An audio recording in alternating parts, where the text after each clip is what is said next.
What's going on there, Mike? Happy Memorial Day to you. I tell you, you probably do a lot of radio throughout the course of the week, but Memorial Day doesn't get any better than at the Jersey Shore now, does it?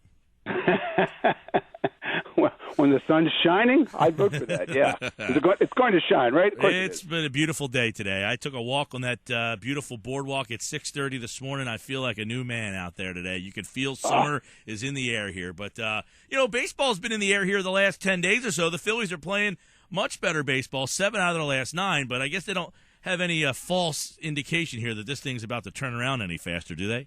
Well, I mean, some things have happened that have been uplifting, that have been real, I think. But for the most part, this reflects a lot of who they're playing, don't you think? Most likely.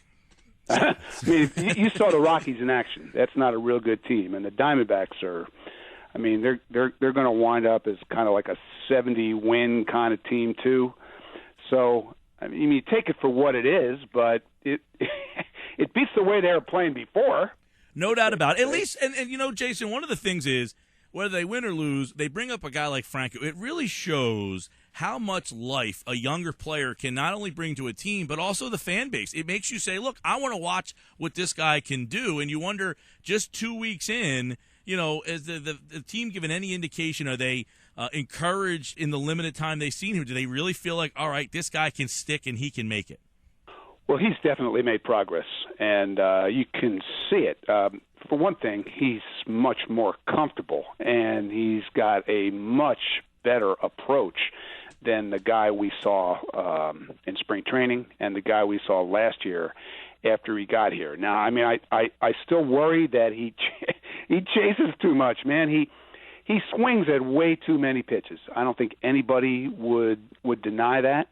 But one of the things seen is he's making much contact, and he's using the middle of the field in a way that we didn't see last year. I mean, when he came up here last year, he hacked at everything. He chased way too much, and he was extremely pull conscious.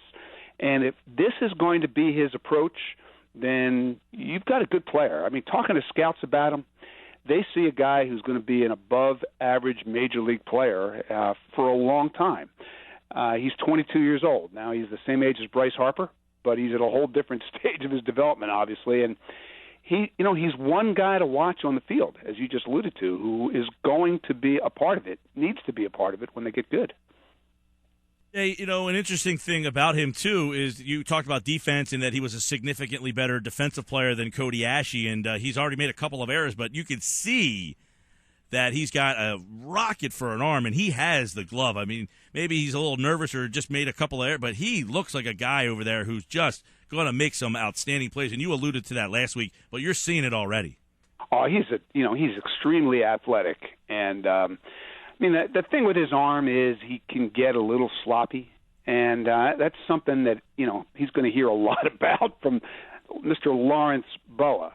Being an above-average player in the major leagues means you can't get sloppy because every ball that's hit to you matters, and every inning of every game matters. But between arm and footwork, you can see what he's doing at third base. I mean, this is where he should be.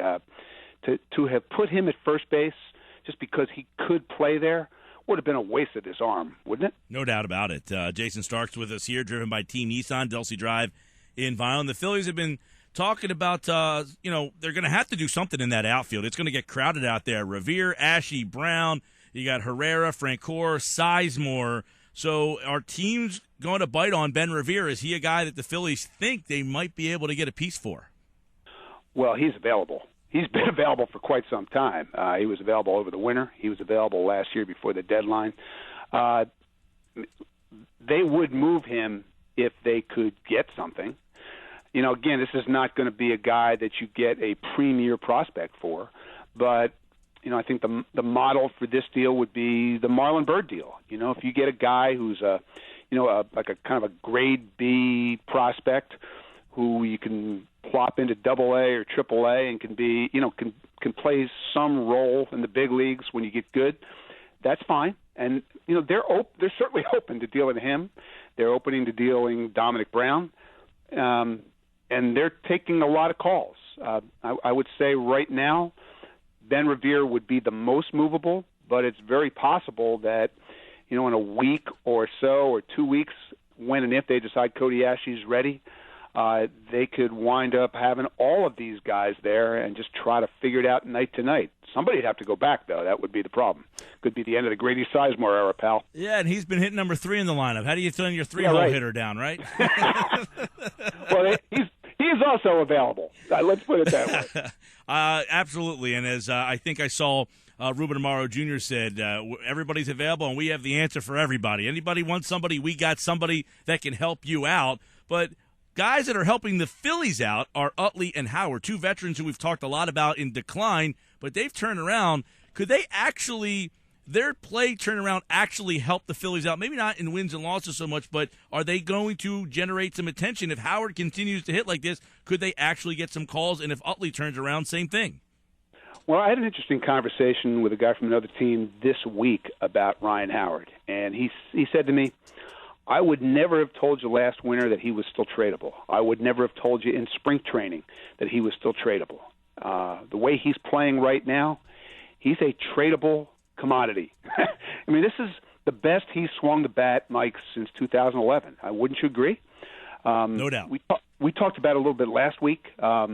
He's got much better balance, much better plate coverage, and you're seeing a guy who can use his hands and use his hand-eye in a way that we haven't seen. And I think the tip-off is the way he hunts the fastball now. He's got 19 hits this month, 18 of them on fastballs. Now, if you remember the way he was getting pitched early on, they were throwing that pitch right by him. Now he's looking for that pitch. And he's had a big month, and, a month that, to me, makes him, a guy that you could move to an American League team. And, the obstacle is just what it's always been. It's money. It was $60 million left in over 2 years when this season started. By the time you get to, July, that figure will be under $50 million, and the Phillies are going to have to pay most of it. They know that. One of the problems that they had when they tried to move him this winter was, all right, they were willing to pay a lot of it, but still wanted teams to pick up like $10 million. They wanted somebody half decent. That was told by teams that were talking to him. And I think they've got to adjust their sights. The stuff that Ruben Amaro said about him last year, I would not have said publicly if I were the GM, but I do think it's the truth. They are better off if they can move them. They are better off if they can play players who at least they need to evaluate, can evaluate, and I think that's what they clearly like to do. So I think there's a chance if this Ryan Howard keeps doing what he's doing that you could see him moved. And then, of course, there's Chase Utley, and he's got that vesting option. Now, he's hit much better the last week, but he's still hitting 169. He's on pace for 550 at-bats, Jason. That would hit a vesting option for him to make $15 million. How do the Phillies play this? Do they want to keep him under the 500, or are they not concerned about that because he's Chase Utley, and if he's around, it's just good for business? Well, you see the way the manager runs him out there, right? Pretty clear what the manager thinks, what the manager is telling you. He's not going to worry about it. He's going to play the guy. And, the way this clause was designed, if Chase as long as Chase was healthy, it was going to trigger that next season. And I think you can question whether he's as healthy as he used to be. If you look at look at his swing, there's a lot of arms in that swing. There's not a lot of legs in that swing, and it makes you wonder about his knees. But on the other hand, he's healthy enough to go out there, and he's shown a lot of improvement. I talked to a general manager of another team about this a week or so ago, and he said to him that vesting option is a huge obstacle to trading for the guy. And this is the way he explained it. Look, it rolls over kind of year to year. If he's healthy this year, it rolls over next year. If he's healthy next year, it rolls over the year after that. And so he said, what would trouble me is if you trade for him, you're stuck with one bad year at a big number. And think about it. The last year of the deal, no matter what it is going to be messy for somebody. And, right now the Phillies are the team wrestling with that. If he gets traded, the team that takes him on is wrestling with that. And it's just one more example of how all these back-end options that the Phillies have attached to so many contracts in recent years have really caused them issues when they've gone to even try to move a guy. Jason Stark's with us here every Friday on the Sports Bash 97.3 ESPN, and he's driven by Team Nissan on Delsey Drive in Vineland. You mentioned before about how they have to adjust their sights. Is that for everybody? Is Hamels included there? We're hearing the Blue Jays, but maybe not. He doesn't want to go there anyway. I don't know if he would change his mind if that was a contending team, but what do you make of, number one, that Blue Jays possibility, and number two, do they need to, at this point, June, the way he's pitching, readjust their sights on him too? Well, first off, on the Blue Jays, I checked in on this, I would say, a month ago with some of the Blue Jays people asking about both him and Papelbon, and I was told that's not going to happen. I didn't ask specifically about whether Chase had already informed them he would not go there. They're on his trade veto list, but they can't take on that kind of money. So it's a non-starter for them anyway. I heard your lead-in when you introduced me, and I really do believe that there has not been any significant conversation between the Blue Jays and Phillies on Cole Hamels since last winter that I know of. Now, in terms of whether they're going to have to adjust their sights, they don't see that. Their attitude has been from the beginning, we're going to keep this guy. He's healthy. He's going to pitch well, and he's going to be the most attractive piece in July, and we expect to get a return for him in accordance with his value. Well, we'll see if that's what they can get. I personally, I've been through this with you. Yep. I've gone through a lot of different teams. I don't think that the kind of deal they're looking to make is out there. But I do think that when they get to July, you got a guy who, look, he's trending in the right direction, right? Last 6 starts, 1 run or none in 4 of them, only 1 home run allowed in those 6 starts after giving up, 7 in the first 3 starts? He has really turned it around. And you've got a good pitcher, and you got to get something for him, and you got to get something good for him. But do you have to get that A, double, triple plus kind of deal? That's a decision they're going to have to make, and I think they're going to have to use the money as a way to wrangle that extra player. You can use that money and say, we will pay a little more of this contract if you're willing to give us this guy, and I think that's what they have to do. Jason, a young pitcher, Aaron Nola, is really pitching well. Now, this is interesting. I want to ask you another question. I started in the first hour, but I'll ask you this about Nola first. He's obviously dominating down there, and we've said before, we kind of laughed, this is a team that didn't need to draft a guy that was this ready. They had the time to develop a guy, yet they drafted the most ready guy. Now he's dominating, but you don't want to bring him up because you don't want to start the dreaded clock. So how do you handle this? How do you handle a situation where the guy is pitching above the level that he's at? You don't want to bring him to the majors because you don't want to start the clock. What do you do with Aaron Nola if you're the Phillies? Yeah. You just summed it up well, Mike. When he got drafted, I was told by some scouts and scouting directors who'd seen him that if they wanted to, they could have gotten him into the big leagues in September.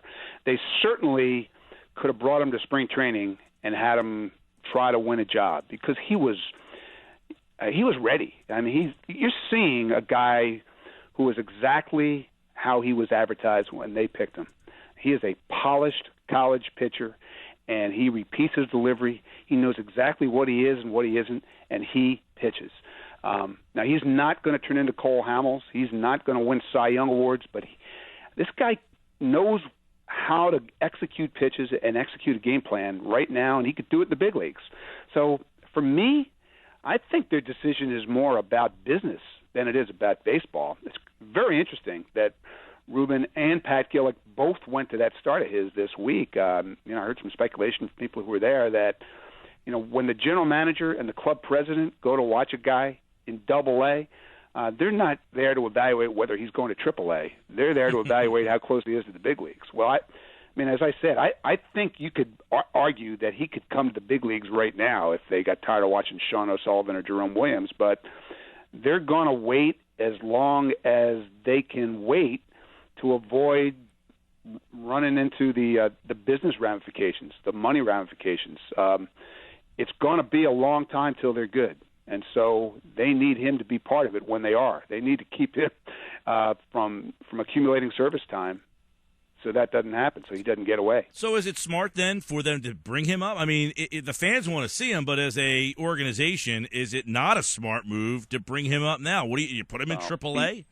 Well, I don't think there's that much difference between AA and AAA right now for a guy like him. I'm sure they will bump him to AAA at some point, but there's no exact date on, at least we don't know it yet, when it's safe to call a guy up and he won't qualify for that extra year of arbitration. But we're not there yet. We're a good month away. So once we get past the Super 2 date, just like with Maikel Franco, that's when they begin to really evaluate this seriously, I think. Because at that point, I mean, you're probably not going to keep him in the big leagues for another year. So at that point, you're really trying to evaluate how good are our pitching options in the big leagues and, what's the upside of bringing them. I mean, it's something to watch, just like Maikel Franco is something to watch. And I think there's a lot of benefit to a guy like that coming up and just kind of understanding what big league life is all about.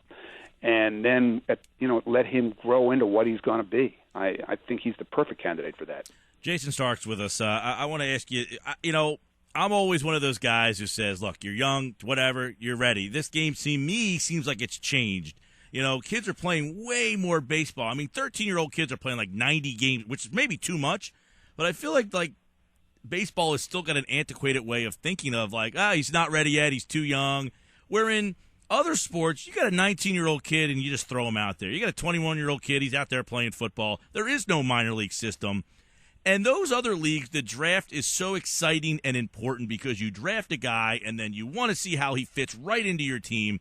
And baseball doesn't have that. Do you think that there is too much of, rookie ball, A ball, AA, AAA, service time, can't bring you up? Instead of doing all that, do you think they'd be better off just having one minor league system, drafting guys, and the best players get right there right away? Would that make instead of how do we speed the game up? How do we do this? Generate more. Maybe we just want to see younger players and have a better feeling of watching this young group of guys come right in like some of these other sports. Do you think maybe they have an antiquated way of thinking about putting their organizations together? Well, there's so many high school players that get drafted. Yeah, I mean, you just can't bring a lot of guys right to the big leagues. But, look around. The reason that teams like the White Sox take a Carlos Rodon, is they can get him to the big leagues right away, and he's already there. We saw the Royals draft a kid, Brandon Finnegan, last year, and he was in the World Series after pitching in the College World Series. And if the Phillies had been in that position, you could easily have seen Aaron Nola do that. I think the biggest problem is the one we kicked around with Chris Bryant. There is no other sport where there is so much incentive to not have your best team on the field. I mean, you can't tell me Aaron Nola isn't a more attractive pitching option for the Phillies right now than Sean O'Sullivan. You just can't argue that on any level, right? The only level is the business level. And there's incentive for them not to bring him up and not to have him in the big leagues. And so he's still toiling away in Reading. Well, good. It's great for the Reading fighting Phils, but it's a rule that makes no sense, and I certainly hope it gets addressed in the next labor negotiations, which are just a year away, buddy. Yikes. Jason Stark's with us here, and as you mentioned, we might be a year away from a lot of different things. We talked a couple of weeks ago about the potential of shortening the season, and you wrote a piece today about shortened seasons and how they can come up with, because the owners don't want to lose those games. They don't want to lose the revenue, but you might have a fix for that. It was really interesting to talk to people about what this really means. I think I've mentioned to you in the past that the last labor negotiations, they talked about cutting the season to 158 games. That would have meant 2 fewer home games for every team. And the owners said what they always say, no way, we're not giving up the money. But now that you have the commissioner actually pushing this, teams are starting to look at it differently. And here's what they told me. If you start doing the math on this, it is so easy to replace that money. The average ticket price in the big leagues, the average ticket price of a major league ticket is under $30. So let's do the math, man. You're losing 5% of your schedule. And what's 5% of $30? You could raise tickets $1.50 a piece and cover all that lost revenue. But that's not the only thing going on here. The other part of it is, have you seen the disabled list lately, man? See how much players are making who are not even playing baseball? You know how much money teams spent last year on players who couldn't play? How about $500 million? It's $500 million a year to players who are on the disabled list. And, one of the big reasons that they're on the disabled list is overuse. If you add 8 more off days to the schedule, that's a lot of instances where that guy out of your bullpen, your 8th inning guy, hasn't pitched in 3 days in a row or 5 times in 6 days. And those are the kind of injuries that really take their toll. 28% of all the players on the disabled list are relief pitchers. There's a lot of money to be saved by just giving players more rest and a schedule that's more sane, and that's a big part of this equation. If you want to read it, I thought this was. I learned a lot in writing this piece. I think there's a lot of really interesting stuff in this piece on ESPN.com. Check that out, Jason Stark. It is a really interesting piece, and we saw the pitcher suspended for a foreign substance on his arm. I guess he wanted to give his inner Brady there. Was he tampering the baseball? Well, he cost the organization a first-round pick and $1 million. Yeah, I think this is a little different than Tom Brady, but it's a fun topic to me. Almost every pitcher that goes to the mound has some kind of substance to help them get a better grip.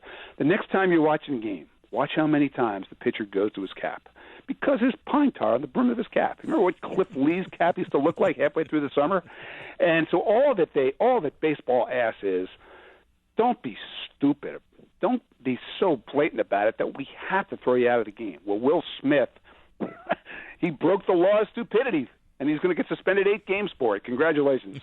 Jason Stark, everybody here every Friday on the Sports Bash, driven by Team Nissan on Delsey Drive in Vineland. The Phillies will see Max Scherzer tonight.